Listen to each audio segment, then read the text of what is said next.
joined by my colleagues Stacey and Gary from VoiceScape, who are technology partners behind this project, and my colleague Guy from CC2I. What's your role, Tracy, at Thoric? I'm a oh gosh, let me turn my camera off.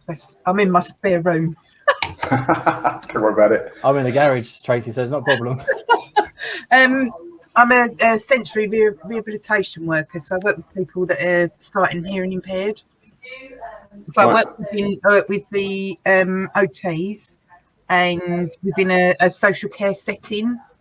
So we work alongside the support planners and social workers. Cool. And were you in any of the sessions this morning? Yes. Yeah, cool. Okay.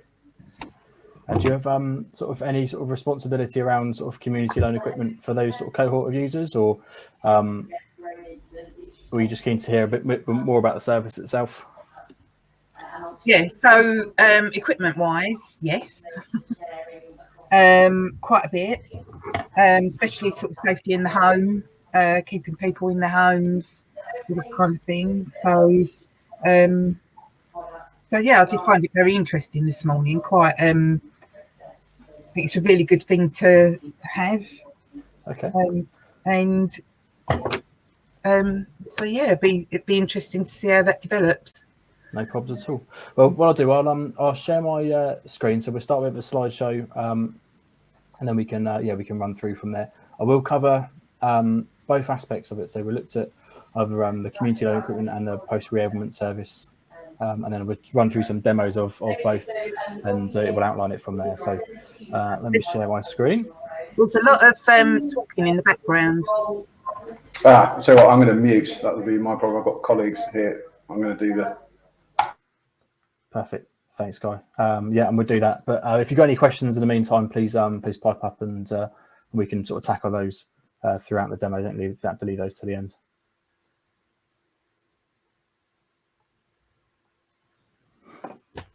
So hopefully everyone can see that now. So to give a bit of a background into the collaboration process and our work for Contact&Connect. So the project was introduced sort of 12 months or so ago when we were taking part in our Social Care Digital Innovation Accelerator program. A number of councils identified that automated telephony was a potential solution to some of their adult social care challenges. We had 3 council partners that got involved with this project. So Gateshead, Sunderland City Council and Kirklees all had their own areas of pain.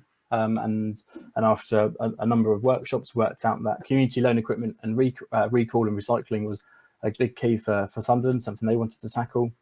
A contact and support for post-reablement, and Kirklees were quite keen on looking into something for private rental inspections. The private rental inspections hasn't gone quite as far as the other two, so again, that's something we'll pick up at a later date. So a whole co-design approach behind Contact&Connect was to find a suitable technical partner. VoiceScape had worked really well with into the world of housing, but we're really keen on finding someone that could deliver the calls in the right area, but also offer sort of a dashboard and a sort of granular reporting and the relevant data behind these calls. So we found a great technology provider in VoiceScape. Council identified the services in the areas that they wanted to work, and then the key was to try and build a script and build out from there around the sort of the questions they were wanting to ask people, but also dig deeper in terms of the data identification, IG concerns, had to building something, testing it, and then the training and going live with the product. So we know from our early workshops that the adult social care audience tended to be older, actually one for you, with possibly more with hearing difficulties. So we were really keen to keep the questions short, not too onerous, something in around sort of 5 minutes, 5 questions to a 2-minute call. All the questions are based on text to speech, and this was actually for an older generation easier for them to understand. The text to speech is slightly slower, slightly clearer, and certainly easier to understand from there, especially if English necessarily isn't their first language. It was felt actually it was an easier tone and easier to understand.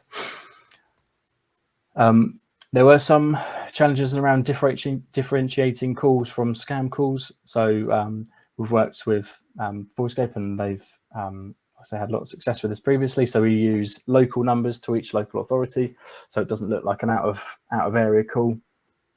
The introduction to the call includes the council name in the service.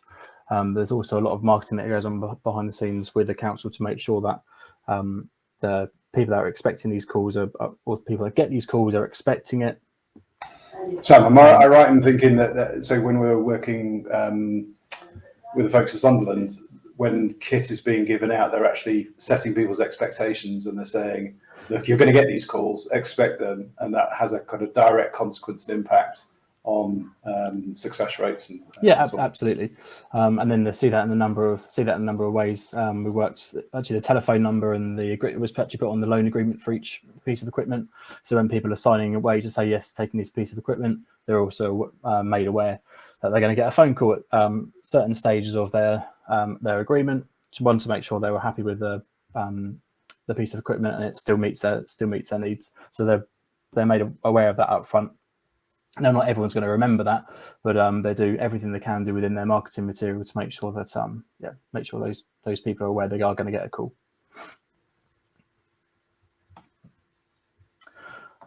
So we'll start with Sunderland City Council's challenge, and they were loaning out a large number of equipment each week, 100 or so new people coming into the system each week, and over the course of a year, in the region of 46,500 pieces of equipment were loaned out, but actually 53% of those are still outstanding. Obviously, we still know that some of those pieces of equipment were being used, but a high number of those were either just sat in the garage or made it into a car boot sale or just didn't know what to do with them. So there was an awful lot of equipment out there in the area which they wanted to get back, and they need to try and keep a track of where everything is. And they know, especially the smaller items were the ones that they were quite they had some difficulty in keeping keeping track of. So they wanted to streamline that process, and felt that automated telephony was the best way forward. And after that, they know they will have some better oversight of that community equipment, purchasing opportunities, timeframes, and costs, etc. So from a cost perspective, total cost of community loan equipment the total somewhere in the region of 3.7 million. And the cost of the outstanding loan equipment, the items they had still out there in the community was just shy of 1.7 million. So there was an awful lot of products out there that could still be returned and made new again. Tracy, just out of interest and Thurrock, how does that sort of align with your experiences there? Does this chime with life in Thurrock and your experiences there? Sorry, I've just literally come back into the room. That's right. I was just asking about in terms of equipment that you as a council are loaning out. There's some figures here from Sunderland around the amount they have, the amount that's outstanding kit that's being left in it's still out there in the community that needs chasing and so on. Is that something that you kind of experience locally in Thurrock? Always, yes. Yeah. And how do you currently go about chasing? How does your team stay on top of that? Well, basically, we have all of our equipment is done via Essex equipment, Essex Cares. So that's basically we put a request in for that equipment to be picked up, and so there's basically a waiting time for that. If we have sort of an overflow of equipment in our store, which isn't particularly very big, but and we're sort of grubbling for space at the moment, then that's picked up from there. But at the moment, we're waiting on a lot of equipment to be picked up from there, and it's been quite an issue. So it can be a bit lengthy, the process of having equipment picked up. Expensive as well, I should imagine. Expensive, yeah, expensive as well. Yeah. Rebecca, I can see you've joined from Lincolnshire. Is that you? Could you hear us and see us okay?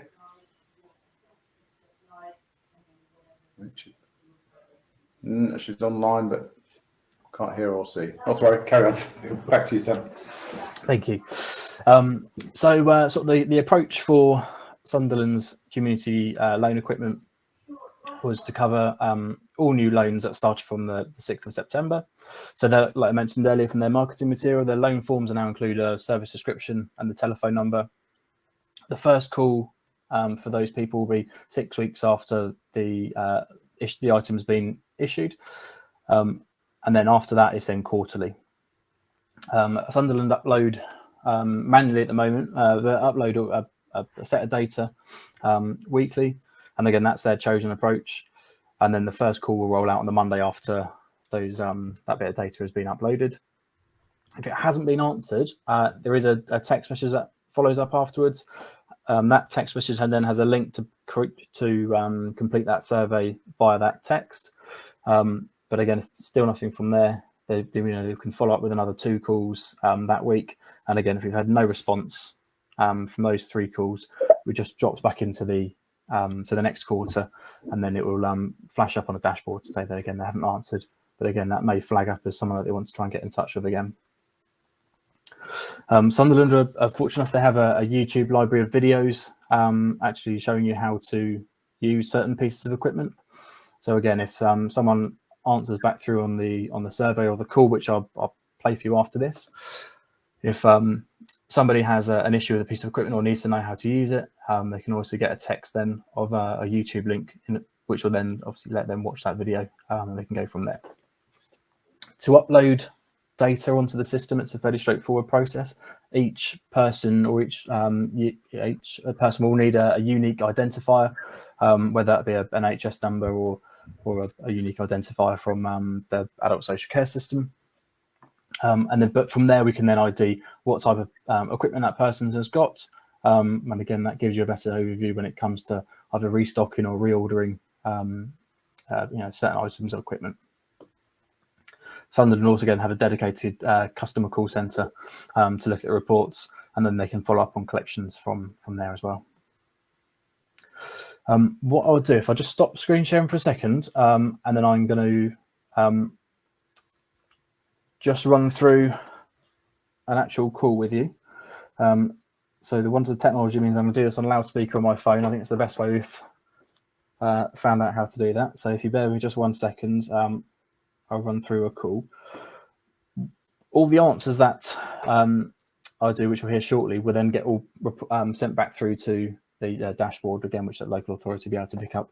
And if there's anything sort of declared as urgent, and again, alerts can flash up through that system, directed through to a certain individual to go from there. Any questions on that whilst Sam's teeing that up, Tracy? Is that kind of largely making sense? Yeah. One of the things actually that I do find because obviously I do the social care side of things, but obviously we work closely with the hospitals and hospital discharges and D2As and all that kind of stuff. And then sort of if somebody is home from hospital and they're getting that service and they're getting the equipment put in, but obviously they're having that 6 weeks joint reablement service. And the equipment is put in place. But at the end of that 6 weeks, they could be quite sort of back on their feet and quite independent. And that hospital equipment will either be put in a cupboard or it will end up in a charity shop eventually. Or they're told, because I've said to people, you've got a lot of equipment hanging about. But we've sort of spoken to the hospital and they've just said, do what you want with it. And there's no kind of, for me, what a waste. There's, crutches and frames and commodes and all sorts of stuff. Yeah. But endless kit. Yeah.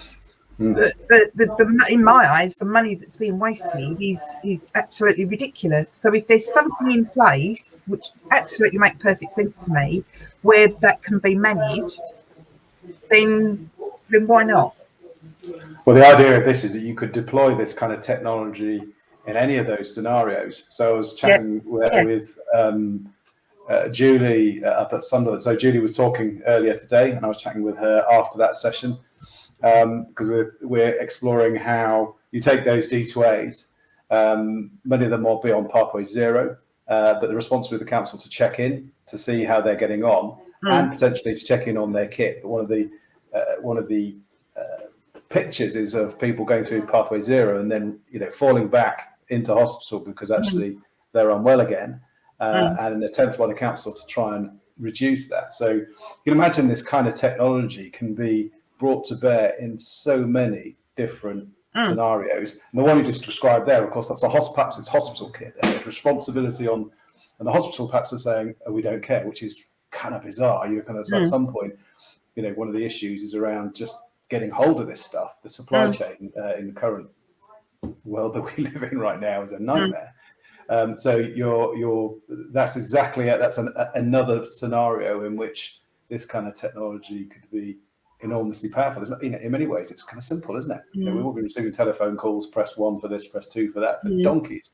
But it's not being used effectively in this space ever. That's what's new. I kind of like that's what's great about this. Is about using well tried and trusted technology. Yeah. In these new scenarios and potential savings enormous. Yeah. And also, but while it takes away the sort of human hours of someone trying to phone around and collect these things, actually, although it takes that away, it doesn't take away the human element at all. It just means that those human hours are then spent doing the correct follow-ups and speaking to the right people. And actually, if there's someone that's either broken a piece of equipment but they've never known who to call, actually then using that person's time to do something beneficial rather than just keep trying to plug away on the phone and trying to get hold of people and go from there.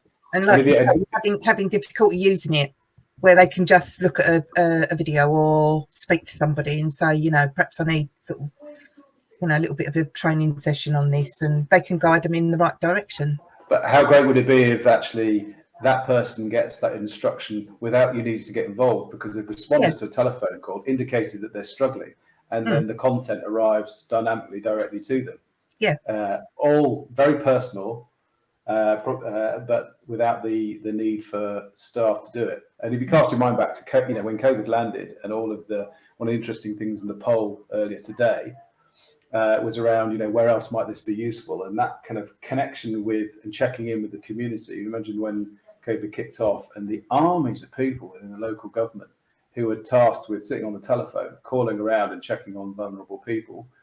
Of course, these sort of tools and technologies could have been brought to bear at incredible pace. Sadly, they weren't, but we know there's more of that to come, sadly. So, but getting prepared for all of this is what this project's all been about. Great stuff. Right, let's dial through. Hopefully, you can hear this okay. Hello, this is a call for Emma, made on behalf of Sunderland Community Equipment Services. We provided you with some equipment to help you live independently at home, and we are calling to check whether it is still helpful. If you no longer need some or all of the items we provided, you can return them to us so that we can put them back in our stores. If you need any help to use your equipment, we will make sure that we get you the help that you need. We have a few short questions. Do you still have the equipment we loaned you? If you do still have it, please press 1. And if not, please press 2. Do you still need some or all of the equipment we provided? If you do need some or all of the equipment, please press 1. And if not, please press 2. Thank you for telling us you no longer need some or all of the equipment we provided. Someone will call you shortly to make arrangements to return the items you don't need. Thank you for your time today. So there was a shorter version of the call. I answered yes to using some, and then 2 to using some of the other, or not needing some of them. So basically, that will plug it straight back through to the dashboard for then someone to see that actually there's a connection to be made there as well. I will share the telephone number at the end of the slides as well, so actually you can go through and you can play around with a few more of the questions. I might end up I won't do it again now because actually I clicked 2 accidentally rather than clicking 1, so I'll shut it off a bit sooner than what I should have done, but again we can have a little play around with play around from there as well. And the beauty, I was going to say, the beauty of this approach with using text to speech, which means it's so swiftly adaptable to your local setting. So of course, I think you've understood it right. You've got Essex Cares that provides the service for you locally there, Tracy, at Thurrock. So, you know, they're configuring it because, of course, if somebody receives that kit, they receive it from Essex Cares, I assume. So that's the name that they're familiar with. It's probably stuck on badges and stickers all over the kit and so on and so forth. So in order to ensure that the response rates are high, you can configure the voice that you hear to be very specific to that local setting. That's part and parcel of the way the technology works.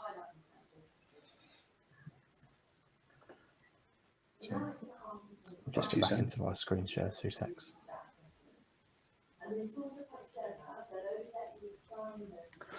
I hope you can all see that again now. So Sunderland rolled this out sort of 3 or 4 weeks ago now, but actually some of the benefits that they saw with, you know, I guess I was sitting there at the start thinking, okay, well, if they loan out X amount and they're going to get some more back, and then fantastic, that goes into the system, and that's exactly what they wanted out of it. But actually some of the other benefits that they saw, which they weren't really expecting, around the upskilling of their call staff, a decrease in budget for new purchases. They've had an awful lot more. I mean, there's 17% more equipment come back into the system within those couple of weeks. So there's a huge financial benefit, but also I think some of the quotes you can see from there as well from Emma from earlier. So the amount of additional information coming back into the system is really beneficial to them. Where they have multiple prescribers of equipment, they can identify patterns now and where certain pieces of equipment are going, and some of those equipment pieces are even going out of area. So they can now sort of take in a lot more data back into the system and be a bit more up to date on terms of where the equipment's going and if there's patterns involved from there as well. Sam, what their personal care navigators piece? What's that one? I'm not quite so familiar with that as one of the unexpected benefits, I suppose, from this. Sorry, guys. So is it, and then the quote there saying 2 weeks, call handlers are already upskilling and becoming personal. Okay, sorry. So personal. So personal care navigators. So actually, they've got a hub where lots of calls from for sort of adult social care will go into, and their personal care navigators will take queries from people and then make sure they're upskilled enough to be able to deal with those individual queries coming through. So actually, if someone's either broken a piece of equipment or actually they're saying I need to be reassessed again, those people are able then to sort of navigate those people down the right channel straight away, rather than it being sort of an internal another internal telephone call. If someone says that actually I've grown out of this piece of equipment or my needs have changed and I'm needing something, their call centre staff are now able to push people to the right direction and essentially be able to achieve those outcomes quicker than previously. So fundamentally, I mean, I think the overall goal of this project was to effectively take a set of resources and people and have them spend more time doing valuable interventions and less of the chasing. Because of course, when you make a phone call, how many people answer the call? Some people do, some people don't. They're out, the rest of it. So all that endless chasing, the rest of it for information, ought to have been automated. And the idea is that the skilled staff spend all their time dealing with people who actually need some help, either to return some kit or better support, using the kit and so on and so forth. And that's, so I think that was a goal of the project, and it's been rather rewarding to see it happen almost within instantly. I mean, the response from Sunderland has been overwhelming. I think from what I can gather, they were saying that this is, of all IT digital products they've delivered, this was off the scale the most successful with instant impact. So it's been great to see. Yeah, and absolutely right. And I'll touch on this a bit later as well. But there are other areas to go into actually where this could be a really big benefit to them across the sort of numerous service areas. There was a video actually which I want to just play from our call earlier on in the week with Sunderland actually, and I'm going to give this a go with playing. If you can't hear the sound, just shout up straight away, and we'll skip onto this for the next one. And if we go back to that point you made about supply chain issues, we've Can heard everyone hear that the from sound? a couple of other people, and obviously, you know, money's tight across everywhere. So, you know, investing money in stock that actually is in the community is illogical, isn't it? You know, getting that equipment back for. And I remember you said you harvested stuff and you recycled stuff. Can you tell us a little bit more about those, you know, the stuff that's come back in and you know, the numbers there? Yeah, absolutely. So I think, you know, we always want to make the best use of the equipment that we have, and now more than ever that's particularly timely for us. I think we're seeing a demand for community equipment as a direct result, obviously, of that increased hospital activity. The hospital discharge process requires us to make sure that we're able to provide support to people and provide that equipment on the same day that they've actually been discharged from hospital. So it's absolutely vital for us that we've got the stocks of equipment to enable us to do some of that. Equally, you know, as I said earlier, we do find people in the community who really need to be supported to stay where they are, and it's amazing how a simple piece of equipment like a commode can actually keep you at home and be the difference between needing to be admitted, you know, to a residential placement or something similar. So it's hugely vital for us that we've got access to that equipment. And David and I have actually just been having a conversation with our refurbishment team, you know, who are noticing the increased volume of equipment that's coming back, and are well, really excited by that, because obviously it does give us the ability to make sure that we're being really proactive and less anxious about maybe some of the supply chain issues. We aren't always able to reuse every item of equipment, because sometimes, you know, there is it's not going to pass our test for refurbishment. But what we are able to do, as you say, Jane, is to harvest things from that piece of equipment that enable us to then refurb other items of equipment. So all in all, that it contributes to our kind of recycling agenda, and make sure that we are absolutely getting every penny's worth from that piece of equipment that we possibly can.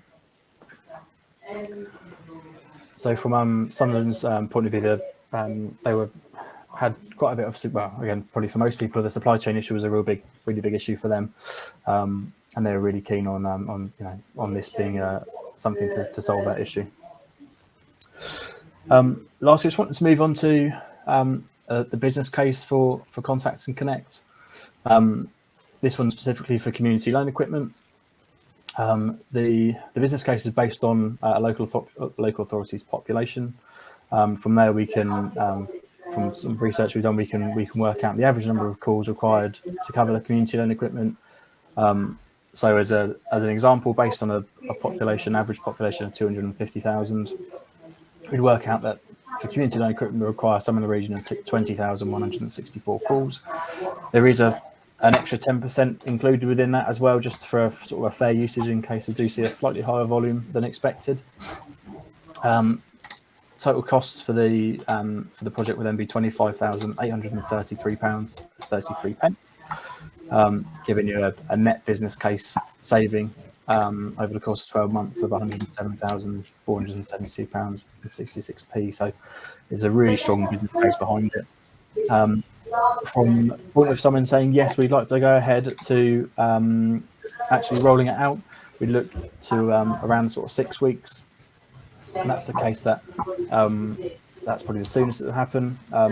Understanding that IG issues can sometimes hold things up, but we'd work quite closely around that. And then under the part there for resources required, we know that we'd need some IG support in terms of a data sharing agreement, but again, we're quite keen on getting that sorted sooner into the process as possible, because that can be generally the sticking point. So again, resources from a local authority, we need a sort of a project stakeholder, someone, a lead, to make sure we're happy with the scripts. We can make minor changes along the way, but actually there's been a lot of work gone into the script to make sure the actual sort of the bulk of the questions shouldn't really need any changing. We know we just had to change sort of the opening line for you know, whichever sort of community loan equipment resource area sort of provides the equipment. And then some training for the contact centre staff for follow-up calls and testing. And again, we can work quite closely with you on all of these things to make sure it's a fairly seamless process. I'll stop sharing that for just a moment. Tracy, did you have any questions? That's sort of the end of the community loan equipment. I'm going to move into the sort of post-reablement service shortly. Did you have any questions from? No, not at this point. No. Perfect. All right, well, let's get back to sort of the next session for Gateshead. Can I just say there is an awful lot of background noise still? Guys, sorry, can you Yeah. That's better. Thank you.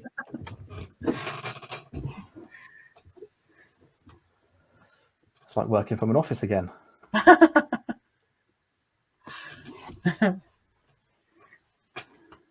We all know how much we missed that. Yeah. So moving into sort of the second part to Contact and Connect demo was the post reablement support. So Gateshead had their challenge. Essentially, they had a high level of people representing back to GP surgeries and back into hospital once their reablement package had completed. It was a fairly repetitive cycle for them. The costs were pretty high in terms of seeing all these people going back into it, and again, they were really keen to address the situation.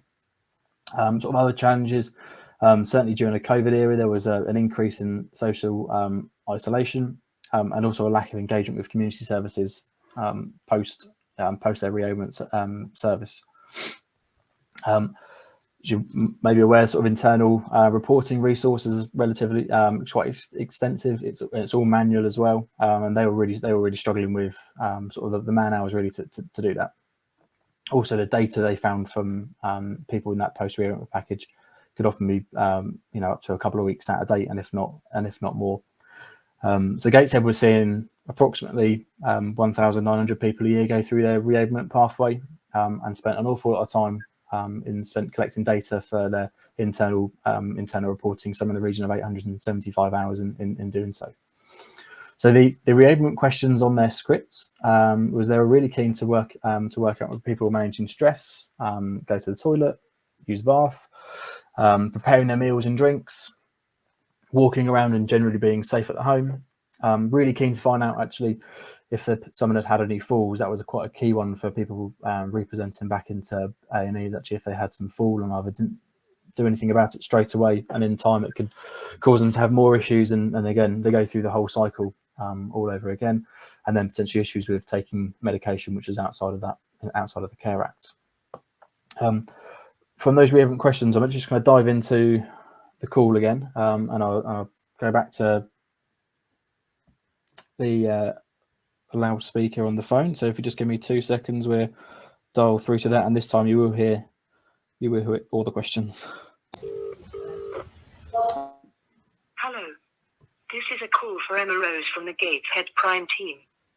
We are calling to check on how you are managing and to understand if you require any further care or a home visit at this time. We have 5 quick questions which should only take a few moments of your time. In the last 7 days, have you been managing your personal care most of the time? Personal care is washing, dressing and being able to use the toilet on your own. Using your telephone keypad to let us know, please press 1 if you have been managing your personal care, or press 9 if you have not been managed. In the last 7 days, have you managed to prepare your own meals and drinks each day? Press 1 if you have been managing most of the time to prepare your own meals and drinks. Press 9 if you have not. Are you managing to walk around your home safely? Press 1 if you have been managing most of the time to walk around your home safely. Press 9 if you have not been. Have you had any falls since we last visited you? If you have not had a fall, press 1. If you have had a fall, press 9. Finally, are you managing to take your medication okay? Press 1 if you are managing most of the time to take your medication. Press 9 if you have not been Thank you for taking the time to provide these responses. If you have indicated that you are having some difficulties, a member of our team will be in touch shortly to provide assistance. We will call you every 2 weeks for the next 12 weeks to check on how you are managing at home. These calls will stop after the 6th call.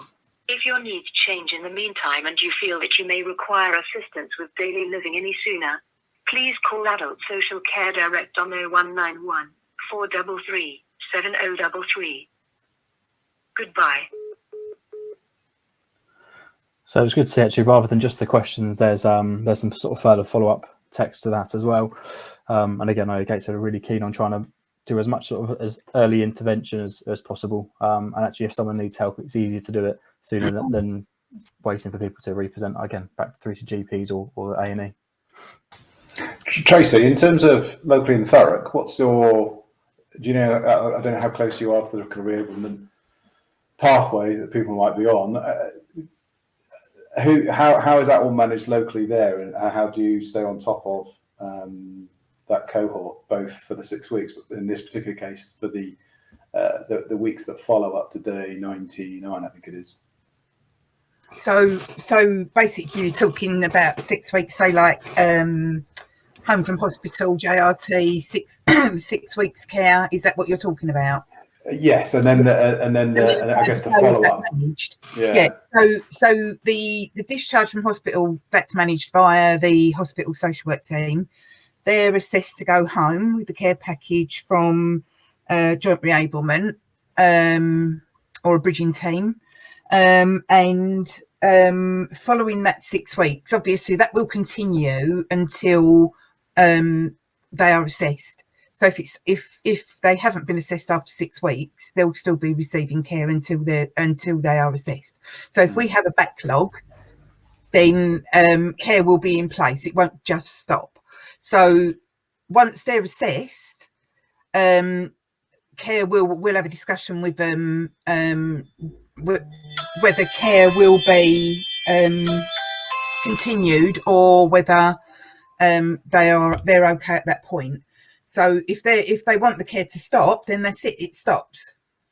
There is no further unless they come back into us or they go back into hospital. So if they have care package gets in place, and then that's when the charging starts happening for them. Once the care is in place, we will check on them after 6 weeks again for their 6 week review of that care package that we've put in place.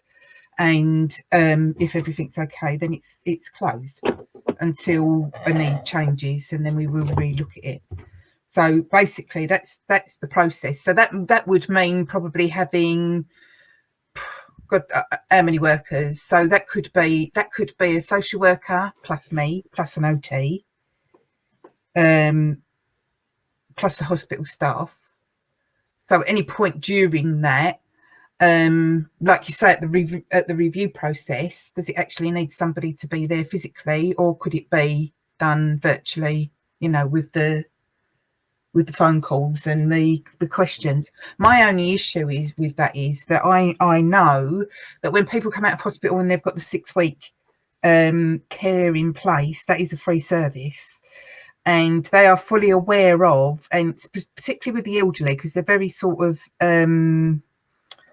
they can be quite frivolous, and money is a worry for them, even though they've got plenty or enough. It still worries them, and they can be quite holding with their money. So when it comes to the point of that 6 weeks is finished, and they're getting, say, like that automated call to say, can you wash and dress yourself? Can you do this? Can you do that? They're going to be going, yep. And, where is the safeguarding that where, that person falls through the loophole from self-abuse, self-neglect? Good point. I mean, I guess the other side to that coin is if they're not getting these calls, to ask them how they're doing. Does Thurrock, are people being visited and those visits being recorded? I'd imagine after the 6 week is done, if they've completed their reablement and there's no further need for care package, or this been identified at least. Yeah. They're kind of out of sight, aren't they? I guess. And yeah, that's right. Yeah. So if we're going in and we're doing a 6 week review with somebody, it's not just about asking the questions. You're going into somebody's home, and your assessment starts as soon as they open the door. What's their environment like? Are they self-neglecting? Are they this? Are they that? Are they saying one thing but actually you can see something else? So for that 6 week, although they're saying that they don't want care in place, we will continue to make sure that they're safe. And it may well be that you know, they lack capacity. So to make those kind of decisions themselves, you know what I mean? Or are they, you know, can they make an unwise decision? Is that something that we're going to have to just accept? But when you're having an automated call and you're putting, they're just basically saying, yeah, I can manage that, I can manage that, I can manage that. You're not seeing anything else. There's nothing else to see. Well, at Gateshead, what was the, because safeguarding would have come up. Can you recall what their views on that were, Sam or Stacey, on that? I think we did consider that as an option, and I think we were looking at a specific criteria for plugging this in initially to learn from that, so that some of those have maybe been identified in the process as a little bit more vulnerable weren't selected right away. We were looking more at the pathway 0 type discharges and things like that. So, but yeah, absolutely. It's something that we're intending to learn as and when it goes live. I think even though a person may respond in a certain way, it wouldn't mean that they wouldn't get any of the follow-up contact. It's just an idea to triage those who aren't much quicker, so they can then, you know, have those alerts generated. But the team will also be focusing on those who are responding generally that they're okay, just to verify from that personal level that they actually are. So so the idea here is that this service kind of force multiply, if you like, if they weren't going to be able to have the capacity to go and see that individual anyhow after 6 weeks, then this is better than nothing, especially in trying to prevent readmissions to hospital from a group of people who they would have otherwise been unsighted of. So I guess the what's being explored here is, does this help them identify those individuals? So I guess, Tracy, from your perspective, you'd be interested to know whether it does, because if ultimately the idea of this isn't to kind of increase safeguarding concerns, it's supposed to reduce it. But my guess is that that's around the cohort, isn't it? About picking the right people to receive this service, who I suspect would otherwise have received no other follow-up because they're just not the resources to do it. Yeah. I know following a call with Sunderland the other day around, I know it's around the community loan equipment, but also about people's attitudes to the calls. And actually, they were really surprised at actually how well the calls have been received. And actually, the sort of elderly generation are actually responding to them in a much sort of higher sort of call rate, as that it's more than they expected. I'm actually really happy with the sort of their early findings. Old school tech, isn't it? We're used to a telephone call. So I think we've just covered some of those sort of benefits there, but in time we'll see the expected benefits being a decrease of people coming back into A&E once their sort of care packages after their care package is finished, and also giving people a sense that they're still being in the system and still being looked after. I know a number of people would have finished a certain care package. Sort of the benefit to those people are they don't feel like they're just being left alone, following that, and actually still feel like someone's keeping in touch with them. And maybe I'll even go back into that sort of social isolation point we mentioned earlier. So from a Gateshead point of view, in terms of their business case, they had a projected saving of this from things like preventing falls and hospital avoidance of £143,000 a year. And again, the hours of sort of data management and reporting filters into that as well.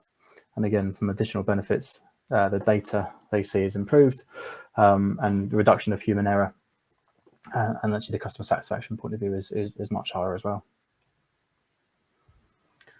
And again, from based on the same sort of population figures as we looked at for the community loan equipment, cost for the post-reablement support will be £27,233 based on a population of 250,000, with a net business case saving of just over £167,000.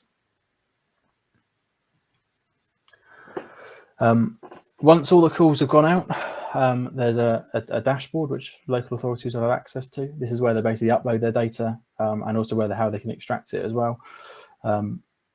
the dashboard is really fairly straightforward and just gives you all the information up front.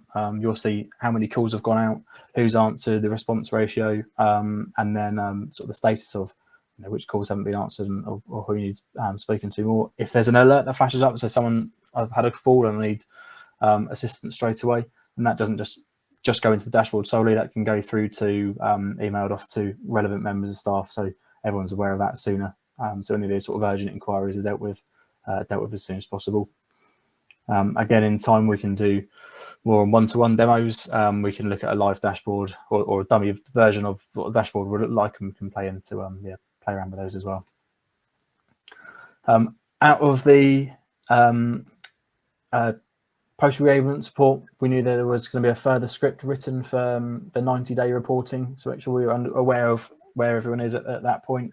So we work out whether that person's currently in hospital. Gateshead have looked at some questions around if there were, if the called and then helped maintain a certain level in independence, and were you happy with the service of their prime carers? So again, that can all filter back into that ASCOF 2B report, which everyone will have to do.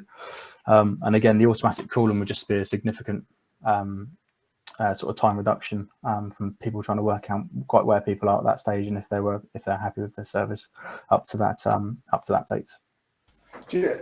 Tracy and Thurrock, do you know how that kind of reporting is currently pulled together? No idea, not my remit. Fair enough. Someone else's problem. I imagine it's quite tricky. Yeah. And also, like I say, in time, we can start looking at further use cases for this technology as well. Pathway Zero has come up quite a number of occasions now, actually, where that's an area that people need to improve. I know you touched on social isolation, and Sunderland are really keen to look at their sort of children's equipment from their sort of wheelchairs, things that will equipment that will outgrow sooner rather than later. So there's many different use cases that are coming out of these conversations, but there is in time an opportunity to develop these into further further areas. One of the that wheelchair one, I think was chatting to Julie earlier today, and I think there's 4,000 people who they need to do an annual review of wheelchair users. So looking at seeing how this could be brought to bear in that particular group. So all sorts of interesting potential. I'm conscious of time, Sam. Yeah, that's the last one. So I'll stop sharing those screens now. So that's sort of whistle stop tour of Contact and Connect, and happy to pick up Tracy potentially if you're keen to find out more or sort of do a demo with further colleagues, then we're more than happy to do that at a later date as well. Yeah, I'm looking forward to us all, because I know there's my colleagues have dipped into this today as well at certain points. So I'll be interested for us all to get together, because I'm part of a tech group anyway. So we'll be discussing this within the tech group anyway. Tech is the way forward as far as we're concerned. I love it. I think it gives, honestly, amazingly gives people the autonomy that they're, and the strength-based approach to people living, good and happy lives. Right, then it can be really effective. Yeah. So in every way, shape, or form, I mean, Alexa, amazing, can do everything. It's like having a robot in your house. So I'll be really sort of curious to see what everybody else is when we all come together, how everybody has perceived this today, and what the excitement is about this with from what they've found out about today's training. So, and keep in mind in all of this, Tracy, that if you'll have heard one of the messages from today is there's a bunch of really good stuff here. That's been co-developed and designed by councils with the right kind of suppliers there. But there are a whole bunch of challenges that ain't been solved yet. Of course, and you won't, and that comes with trying it out, I think, as well. That comes with the actual hands-on, getting it going, people trying it, and finding out what the failings are. But I think one of the good things about this is that the co-productive side of it, where we're, you know, everybody's coming in together. You've got the five, I think it's the 5 areas: fire, social care, adults, children's, NHS. There was something else, I can't think. Yeah, the master, that safeguarding product, they're all coming together, and everybody's got the same information, where we've sort of been grappling with that for years, absolute years, and this seems to have brought it all into one area. So hopefully, I'm hoping it'll be a really good success, actually.